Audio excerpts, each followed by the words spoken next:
Madame, Monsieur, bonsoir. Comme chaque soir, on se retrouve à 19h pour la première édition d'information sur Lula. Nous vous proposons à présent les principaux titres. Nous sommes le 1er mai. La classe ouvrière a célébré aujourd'hui la fête du travail. Meetings et défilés ont été organisés dans différentes villes du Royaume. Les principales centrales syndicales et leurs militants ont appelé notamment à la consolidation du dialogue social. Sachez également que le plan exécutif du Plan national de l'emploi prévoit la création de plus d'1 million d'emplois à l'horizon 2021. Le programme gouvernemental vise à réduire le taux de chômage à 8,5%.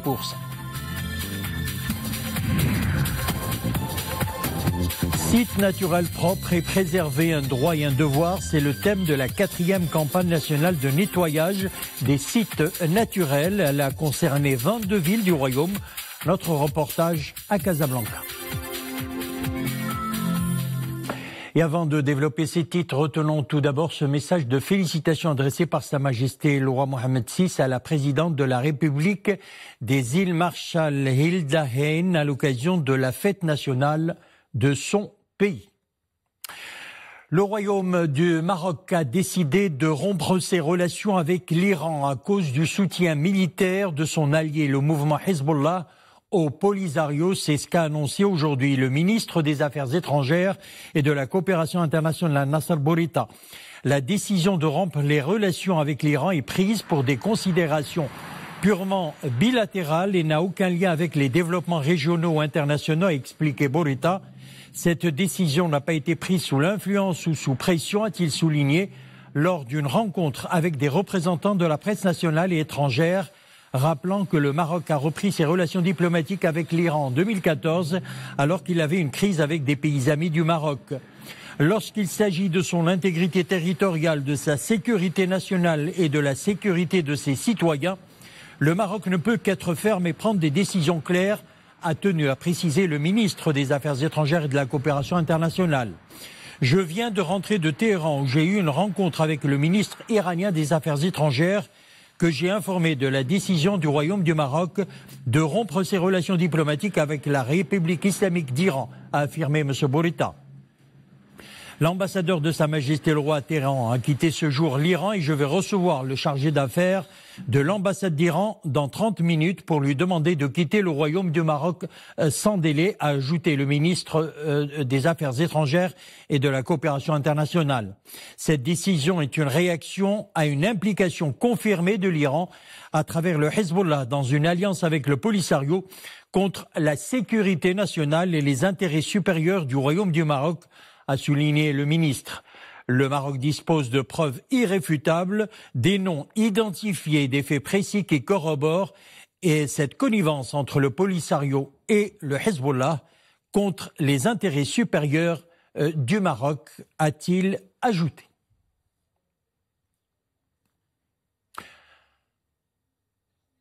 Nous sommes le 1er mai à travers le Royaume. La classe ouvrière a célébré la fête du travail dans un climat de responsabilité et de mobilisation. Meetings et défilés ont été organisés dans différentes villes du Royaume. Les principales centrales syndicales et leurs militants ont scandé des slogans appelant à la consolidation du dialogue social, la préservation des acquis, l'augmentation des salaires et la généralisation de la protection sociale. Ambiance générale dans ce reportage signé Sarah Katir. La fête du travail célébrée aujourd'hui a été l'occasion pour la classe ouvrière d'exprimer ses revendications en vue de l'amélioration de ses conditions sociales, matérielles et professionnelles.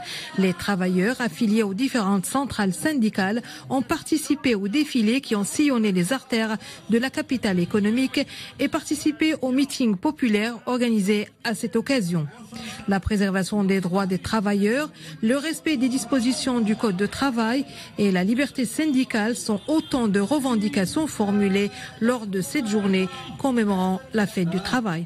Je suis retraité, je suis venu ici pour participer à cette manifestation, grande manifestation qui est comme on dit.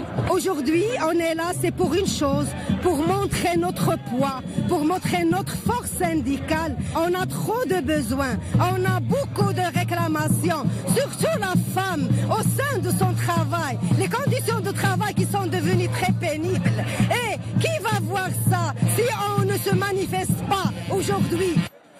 Les différentes centrales syndicales ont brandi des banderoles et scandé des slogans plaidant notamment pour l'enregistrement de l'ensemble des ouvriers aux caisses sociales, à la préservation des acquis de la classe ouvrière, à la titularisation des travailleurs temporaires, à l'augmentation des salaires et des pensions de retraite et à l'allègement de la pression fiscale. Et puis, le Maroc a mis en place une batterie de mesures afin de lutter contre le chômage. Le ministre du Travail et de l'Insertion professionnelle a d'ailleurs réitéré la détermination du gouvernement d'améliorer les conditions matérielles et morales des salariés. Le gouvernement a décidé donc d'augmenter les allocations familiales dans le secteur public et privé à raison de 100 dirhams pour chaque enfant, 6 après l'adoption de cette décision par le Conseil administratif de la Caisse nationale de la sécurité sociale. Cette décision profitera à 387 626 fonctionnaires de l'administration publique avec un coût de 981 millions de dirhams et 68 210 fonctionnaires des collectivités territoriales avec un coût de 142 millions de dirhams au profit de 163 202 enfants et 129 000 employés des administrations publiques pour un coût de 320 millions de dirhams. Le gouvernement a aussi proposé la création d'un nouveau grade de promotion concernant les fonctionnaires classés dans les échelles 8 et 9 et d'augmenter la prime de naissance de 150 dirhams à 1000 dirhams à partir du 1er juillet 2018.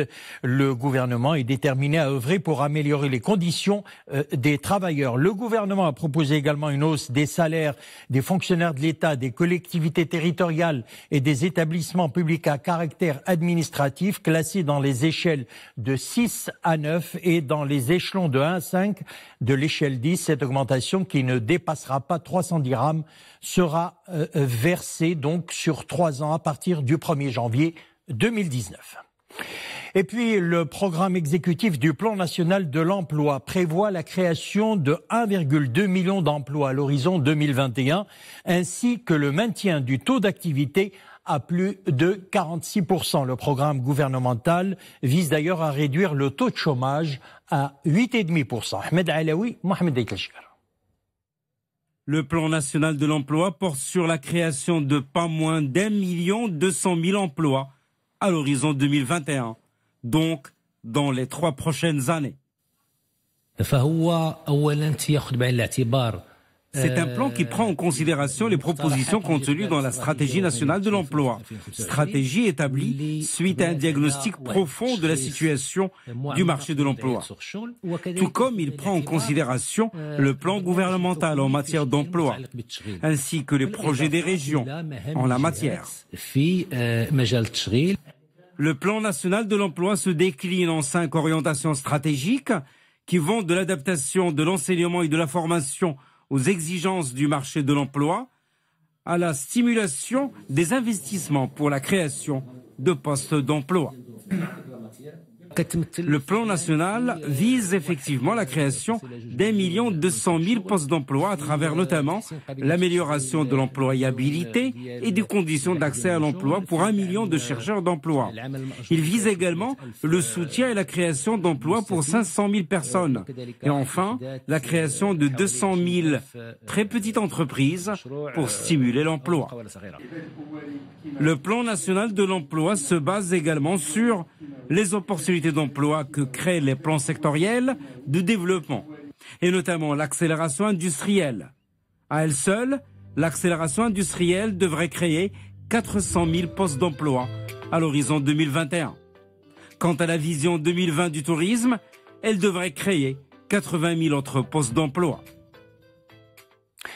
Et justement, près de 80 000 emplois ont été mis sur le marché en 2018, des chiffres annoncés par l'ANAPEC, l'Agence nationale de promotion de l'emploi et des compétences. L'intégration des jeunes dans le marché de l'emploi est une priorité de l'ANAPEC, notamment dans les nouveaux secteurs industriels, l'automobile, l'aéronautique, l'éthique ou l'offshoring. Reportage Abdallah Al-Shgar, Nissil Hamdaoui.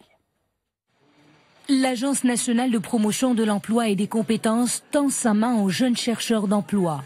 Elle déploie ses actions de médiation professionnelle afin de les accompagner dans leurs différentes démarches pour les aider à réussir leur insertion dans le marché du travail. Ce fort engagement de l'ANAPEC porte ses fruits. 90 000 jeunes ont réussi à décrocher un emploi l'année dernière. Directement après l'accueil des candidats, nous entamons l'entretien de positionnement auquel prend part le conseiller de l'emploi et le chercheur d'emploi. Lors de cette entrevue, nous procédons à l'orientation du jeune chercheur. Nous déterminons s'il devrait intégrer les ateliers de recherche d'emploi ou bien s'il devrait postuler pour un poste de salarié ou carrément privilégier l'auto-emploi. L'ANAPEC accompagne, oriente et lance également des formations de mise à niveau. L'idée est de permettre aux demandeurs d'emploi d'acquérir les outils nécessaires pour répondre au mieux aux exigences du marché du travail. Après avoir fini mes études, j'ai commencé une formation d'agent commercial lancée par l'ANAPEC. Cet organisme m'a permis de me familiariser avec les techniques de commerce et de négociation de vente et avec bien d'autres choses. Nous avons de la chance d'avoir un organisme qui nous accompagne dans cette étape charnière de notre vie. Maintenant, du statut d'étudiant, nous entrons de plain-pied dans l'univers de recherche d'emploi pour enfin accéder à une situation de fonctionnaire ou d'employé.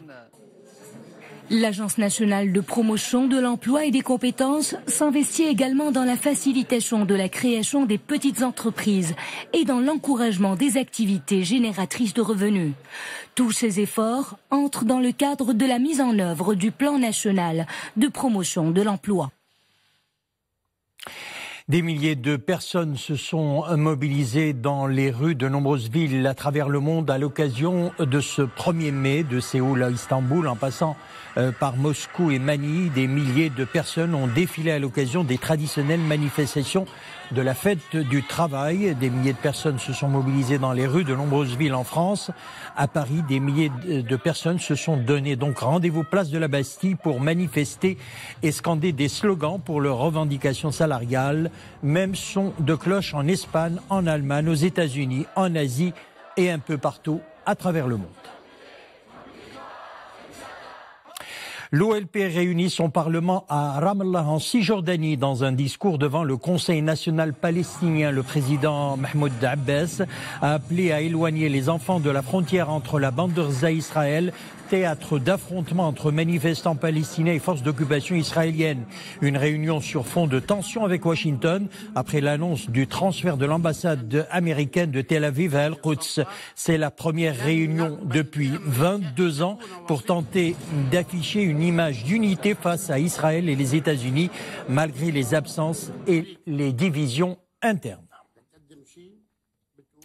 Incendie dévastateur au Brésil. Un immeuble a été ravagé par les flammes et s'écroule à Sao Paulo. La tour d'habitation de 24 étages abritait officiellement un quartier général de la police, mais avait été abandonnée depuis de nombreuses années et était fréquemment occupée par des squatteurs. On ne connaît pas encore le nombre de victimes. C'est ce qu'ont affirmé les pompiers. L'incendie a débuté la nuit et s'était rapidement étendu. 57 véhicules et 160 pompiers sont déployés sur le site. Retour chez nous, les travaux avancent à grande vitesse, réalisés à près de 90%. Le triplement de la voie ferrée Casablanca-Kénitra vient répondre aux besoins urgents et à la mise à niveau de l'axe le plus sollicité du réseau ferré national. Il concentre 2/3 du trafic. Une déviation provisoire de l'autoroute Rabat-Casablanca au niveau de Mohammedia a été mise en place depuis le 25 avril en raison de la construction d'un pont autoroutier. Reportage Mounia Marouche. Le bruit des machines est assourdissant, les bulldozers tournent à plein régime. Un nouveau pont enjambera bientôt l'autoroute Rabat-Casablanca, déviée provisoirement au niveau de l'Mohammedia. Ingénieurs, topographes, ouvriers spécialisés sont mobilisés et travaillent d'arrache-pied pour le triplement de la ligne ferroviaire Casablanca-Kénitra. Le triplement de la voie entre Kénitra et le Mansouria et le remaniement du grand triangle de Casa. Le triplement de la voie que nous sommes dans sa dernière étape de réalisation physique. Nous sommes sur le point de réaliser le dernier ouvrage sur ce méga projet en site urbain avec ses contraintes. Ce projet enregistre un avancement global de 90%. Malgré les travaux de cet ouvrage, la circulation est maintenue au niveau de l'axe autoroutier Casablanca-Rabat. Pour finir dans les délais, donc dans 8 jours, on a mis en place un système de travail en 2 shifts. Et pour les 2 shifts, on a utilisé 35 machines avec un atelier de mécanique en permanence pour tout ce qui est panne. Et on a aussi mis en place plus de 100 personnes. Ces travaux prendront fin avant la fin de l'année. Le triplement de la ligne ferroviaire de Kénitra jusqu'à Mansouria s'étend sur 100 km. Quant au montant nécessaire à sa réalisation, il s'élève à 30 millions de dirhams. Site naturel propre et préservé, un droit et un devoir. C'est le thème de la 4e campagne nationale de nettoyage des sites naturels. Elle a concerné 22 villes du Royaume et mobilisé des milliers de bénévoles. Organisée en célébration de la Journée de la Terre, c'était le 22 avril, le but est de déclencher une prise de conscience environnementale à l'échelle individuelle, collective et planétaire. Elle a été organisée par l'Association des enseignants des sciences de la vie et de la terre. Reportage à Casablanca, Sarah Ketir. Ces volontaires se sont donné rendez-vous sur cette plage casablancaise et ce en vue de participer à la campagne nationale de nettoyage des sites naturels organisée par l'Association des enseignants des sciences de la vie et de la terre dans 22 sites naturels à travers le royaume. Nous voulons faire une collecte et instaurer la culture du tri sélectif des déchets solides en général, et en même temps la préservation d'un site qui est vraiment un site qui est très très important, c'est le littoral. La campagne qui se tient sous le signe « Site naturel propre, préservé, un droit et un devoir » a mobilisé plus de 2000 volontaires de tous bords. À l'occasion de la Journée de la Terre, 22 avril, notre club Ceinture Verte participe avec d'autres clubs d'éducation relative à l'environnement et d'autres associations des jeunes et quartiers pour le nettoyage de cette plage. Madame Chawal. Cette action consiste à nettoyer le site naturel de Madame Chouel et par la suite, donc, on fait la collecte des déchets solides à base de plastique. L'initiative vise à encourager l'amélioration de l'état de la propreté de cette plage et ce dans le but de déclencher une prise de conscience environnementale à l'échelle individuelle et collective. Voilà une initiative et une action à applaudir. C'est la fin de l'édition. Merci de l'avoir suivi. Le retour de l'information sur Lula, 21h. Une excellente soirée. À demain mercredi.